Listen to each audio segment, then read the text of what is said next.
Hey, what's up everybody, this is Muth24, and today I'm going to be taking a look at the 1 to 100 scale Master Grade Gundam Exia.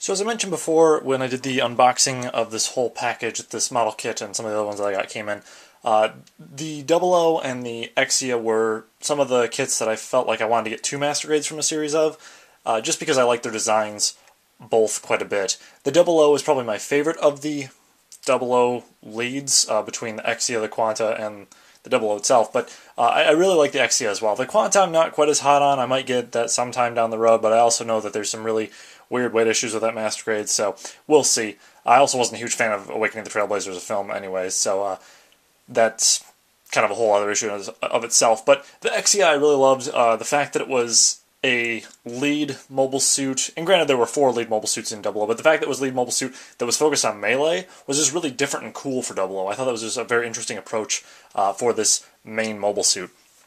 Taking a look at the box here, we have some really cool artwork of the Exia dashing away from an explosion. And it's kind of cool that it's not just sort of this generic space pose that a lot of the other mobile suits have for their artwork on the Master Grades. And that has a lot to do, I think, with the fact that only so much of the 00, at least the first season, takes place in space. So they kind of decided to go for something different. I just love the effects of the explosions and on the sort of like warped look at the ground there as he's dashing forward. I think it's really cool. On the side here, we have a look at the Exia and its accessories and sort of a action pose there, a look at all the weapons and accessories and the runners. Then we have some more action shots, front pose of the mobile suit, there's the back shot, another action pose with the GN blades, showing how you can swap out the two different GN drives, and then there is the same artwork as you have on the front of the box at the very top there. So, obviously, the Exia stands out in terms of its color pattern because of how much its blue and white are prominent on the mobile suit. You have a little bit of red around the feet here, you have some on the crotch and the torso, little bits of yellow around the neck and on those vents, but for the most part you have a lot of blue and white. And then the gray, I think, shows through pretty well on the legs and the inner mechanics there. It looks more industrial, more mechanical, and that's something that I really like about this design, is that it's a more realistic design, I think, to a certain extent, a more, like I said, mechanical and robotic design. And that's one thing that I like about the 00 designs as a whole, is that they are very much in that same sort of style throughout, between the Dynamis, the Virtue, and just basically all the other mobile suits in the series, not just the lead ones, but the the other sort of mass-produced mobile suits. So, with that in mind, one thing that was really cool with the high grade was you had this sort of blue cord tape-like material coming down off the shoulders, and it was a really pale blue, but it was a flat color of that blue. Here it is a clear blue, and it shows up pretty well on the shoulders. It's kind of got like a little sparkly, shimmery effect to it, but on the legs you can't see it all that well, and it's because the gray is so dark against this that it just sort of looks like a little bit of a shimmery material, and that's about it. And I really kind of wish they had done more of a brighter blue and a less transparent material for this, because while you can see it great on the shoulders, you can't very much on the legs. You can, however, see the green on the legs here and the arms and the chest pretty well. It looks better in the light because you have sort of that shimmer off of it, and it just shows more as green. But you can definitely tell just looking at it from a distance that it is green and not the same dark gray as this material. What they have here basically is they have a green piece and then a standard transparent clear piece underneath it, and then underneath that is the sticker that reads 001 for the Exia. And you can't see it all that well on the leg unless you have it up to the light, but you can see a little bit better on the chest and also on the head. The head is probably where it's displayed the best.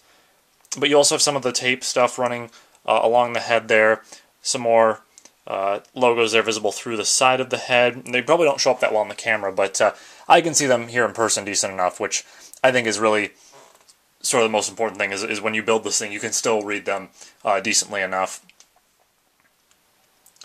One thing that kind of surprised me with this kit is the amount of panel lining you do on it. It's a pretty moderate amount, pretty typical of most Master Grades, and I actually expected it would be more than that, simply because of the overall design and the aesthetic of the Exia. I expected there to be a lot of panel lining on the legs and stuff, but what ends up happening is you have so many pieces that sort of have these open gaps here, like on the knees and on the shoulders, that they just sort of add a little extra depth there by themselves when you layer them over top of the gray, and that's really nice that they have it so that it's not quite as much work you have to put in over top of what you're already doing there. Taking a look at the instruction manual here, it is the old style instruction manual, so you just have the sort of plain text and the form of the head there down at the bottom. You do have the Celestial Being logo, which is kind of nice. Flipping it open shows you all the things you'll be building here. A little rundown of the Exia itself, and then we start building. Well, there's a list of the parts and runners first. We start building with the body unit and the GN drive, and they do give you a little stand for the GN drive, which is kind of nice. I don't intend to use it that much, simply because I'm putting the GN drive inside of the model kit, but it's there basically if you want to have the little red cap on the back instead. So after that, you're going to build the head. Then you're going to go ahead and build the arms, and then there's the little Fights On middle section with the color pages, a rundown of the mechanism and weapons, and a look at the Exia with the external armor on and off. Then you put the legs together, the waist unit, assemble everything, and then you put the weapons together, which are relatively quick and simple to do. And then it also shows you the little piece that you get for the action base there, and then a rundown of where all these stickers and decals will go on this if you choose to apply them. On the back here, we have just a standard front shot of the Exia. And I didn't put really any of the stickers on this that weren't part of the clear foil stickers or the green stickers that went underneath the little green transparent parts there. But you do get a whole sheet of dry transfer decals. A bunch of these are really small logos. You have GN logos, a bunch of little like Exia markers and stuff, and it's kind of surprising that there's this many small dry transfer decals. Usually with dry transfers you have like big logos that are going to be prominently displayed and you only have a few of them, but there's quite a few of them. As for the more big like extra lining stuff that you'd have for the shield and the blade and everything, you have just some pretty typical clear stickers. I may apply these later on, I don't know for sure. The one thing that kind of has me a little bit wary with these is that they tend to peel up a little bit easier, and you can also see the lining around them. I wish they had done these in dry transfer decal, and then the other little things in this material. Usually that's how they do that for Master Grades. I'm not sure why it's the other way around with this one, but I may apply those later on. And then, of course, there's the foil sheet for the typical stickers.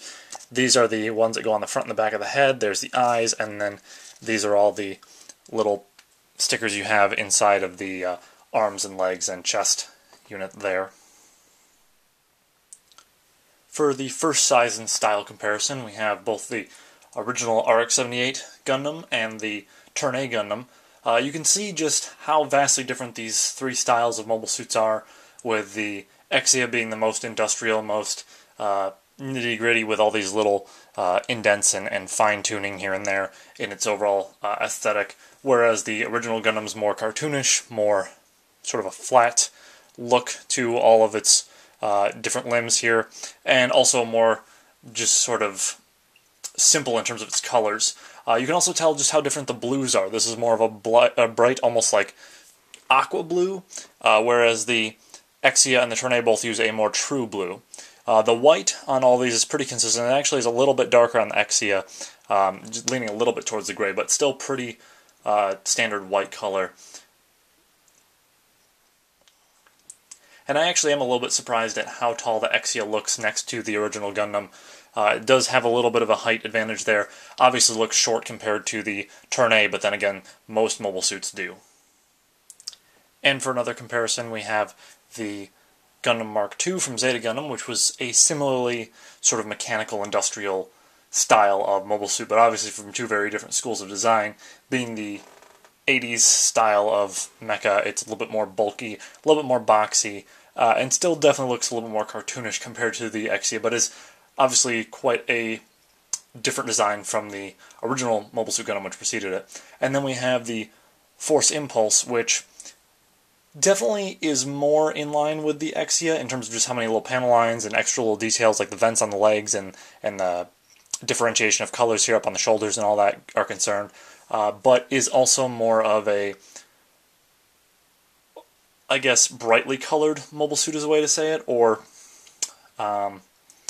has more colors that sort of pop out, whereas the Exia is decidedly designed to be mostly blue and white. Like, those are the two colors that jump out the most, whereas with the Force Impulse you have, the red and sort of this dark black gray color on the backpack, and you have sort of this off-white gray and the light blue and the yellow, and kind of everything's coming across at once, which doesn't make, I think, any one color stand out quite as much. The Force Impulse is still decidedly quite blue for the mobile suit itself, aside from the off-white gray color, but the backpack and the accessories and all that definitely sort of bring everything into one just sort of general color set, whereas the Exia is more focused on those two colors. Anyways, everybody, that wraps up part 1 of this review. Be sure to check back for part 2, where I'll go over the posability of the Exia, check out its weapons and accessories, and give my final thoughts on the kit. See you then, everybody.